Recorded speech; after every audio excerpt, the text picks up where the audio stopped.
The Sum of the Matter, Episode 11, Part 1, Deconstructing Noah and the Flood.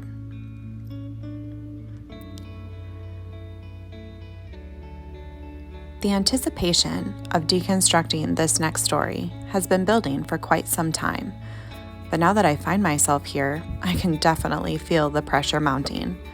I hope to provide something meaningful to you while also doing this portion of the text justice. So, as we begin, let's all remind ourselves of the easily missed future nugget of hope found in Genesis 5:28 through 29. This is where we are told that Lamech had a son and he named him Noah, which means rest. Rest from the toiling work of their hands from the ground which was cursed. This is referencing the consequences for Adam's disobedience after eating from the tree of the knowledge of good and evil. But remember, the ground was cursed, not Adam. So in my mind, this is huge. Why? Well, I hate to overpromise or improperly translate by assuming, but does this mean the curse was reversed? Obviously, we still see thorns and thistles today, and it still is work to grow food, but something changes. What might that be? You'll have to stay on the edge of your seat for a little while longer as we make our way through a few chapters first. I encourage you, if it's been a minute, to read this story again for yourselves. This video would be far too long if I read the whole thing to you. We are, however, going to deconstruct several portions of the text, and we will touch on a few observations for you to consider. Beginning in Genesis 6, verse 11, here is our root word translation. To decay earth, to face God, to fill earth, to be violent. To see God, earth, also to decay, that to decay, all to be fresh, to tread upon earth. To say God to Noah, to cut off all to be fresh, to come to face, that to fill earth, to be violent, to turn also decay earth. To make ark, to fasten, to house in, to set up, to make ark, to cover a house to wall, to cover this, which to make, 300 measure to be long, ark 50 measure to broaden, 30 measure to rise to shine, to make ark, to measure, to end, to ascend, to open wide ark aside, to put the bottom, to repeat a second time, third, to make.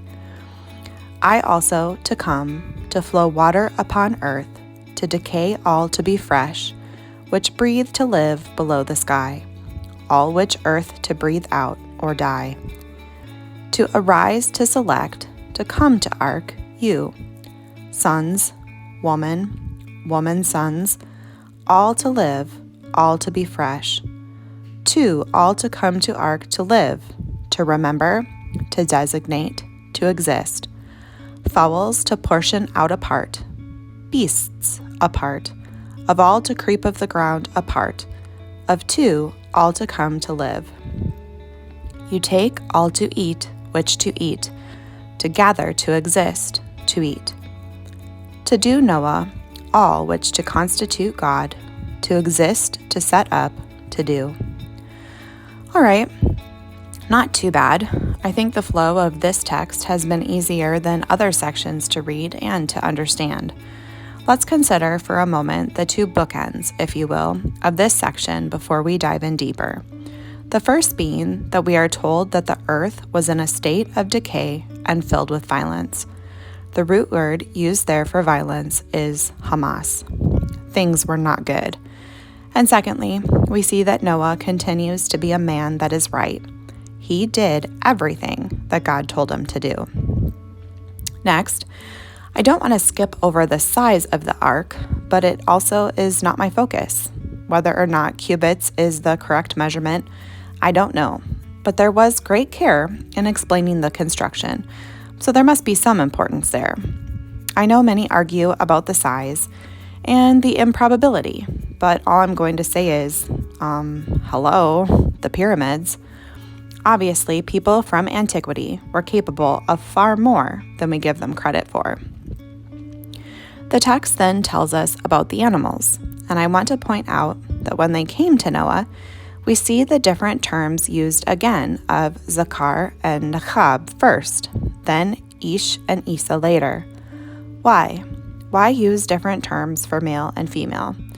Is that what is really going on here? So for me, I have come to the current understanding that Zakar and Nachab, in fact, do not mean male and female, but rather their basic meanings of to remember and to designate. And I do believe that this is significant.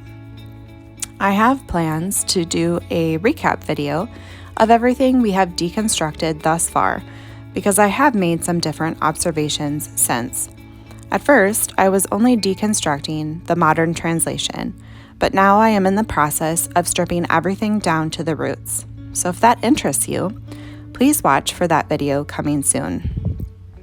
Lastly, they were told to take and to gather all which to eat. Now, I have heard in other deconstructing videos that one of the reasons that the Hebrew Bible account of the flood is a myth is because you couldn't have all those creatures together in one place. They argue that they would most definitely eat one another. But I question how well they have actually read their Bible. Because in Genesis 1:29-30, it says that Adam was to eat the herb and tree that bears seed for food, and that all beasts, fowl, and creeping things, aka every creature alive, was to eat of the herb.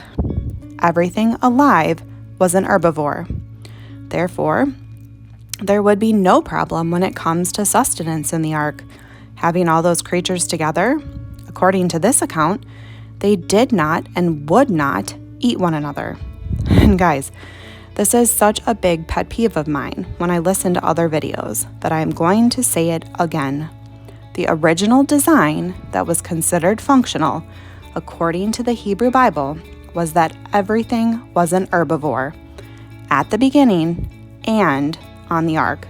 They did not eat one another. And that concludes chapter 6. Chapter 7 begins, to say to exist, Noah, to come you, all house to ark, that to see to be right, to face to remain. This all beasts to be bright take 7 sevens, male, female.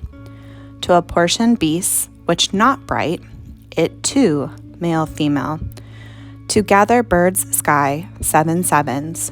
To remember, to designate, to live, to sow upon the face all earth. That days to repeat 7, I to reign upon earth 40 days, 40 nights, to wipe off all. To rise which to do upon the face of the ground. To do Noah all which constituted to exist. Clearly, there was some difference between bright and not bright creatures, which we will get to in part 2. But for now, just make a mental note that it wasn't just one pair of every creature. Of some, there were 7 pairs. We are then given what appears to be Noah's age, but it's also odd because the root word used here is ben, where so far every other occurrence of this word has been used to describe children. It says, Noah ben 600 years, or it could also mean to repeat, to flow to exist waters upon earth.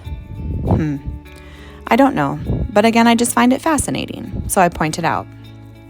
Next, the text says again how Noah's family and all living creatures were to come to the ark, and that in 7 days the water would exist. We then see that they did all that God had constituted, and he shut them in. Following after this, the next several verses go into much detail about how the waters opened and rained of the flood, and how the ark was raised up, and how everything that was still on the earth breathed out or died. Then we see that God zakar Noah and all that were in the ark. There's that word again, and clearly here it does in fact mean to remember, and the waters stopped. After, there is a going forth and returning to see if the earth was dry. I'm not convinced that he sent out a raven and then a dove, but I'm also not sure how important this portion is to our understanding of the truth. I'll work at a possible translation, and you should be able to find that on our website soon. God then tells Noah to go forth from the ark, and that is where we will stop for today. Before we go, though, what are some key takeaways from today's text? To my knowledge, most people groups have some kind of flood account in their history. I also believe that scientifically there is evidence to support its possibility. Again, we can't know everything there is to know about our history, and everything is essentially speculation. However, it's possible that the Hebrew Bible's account is true.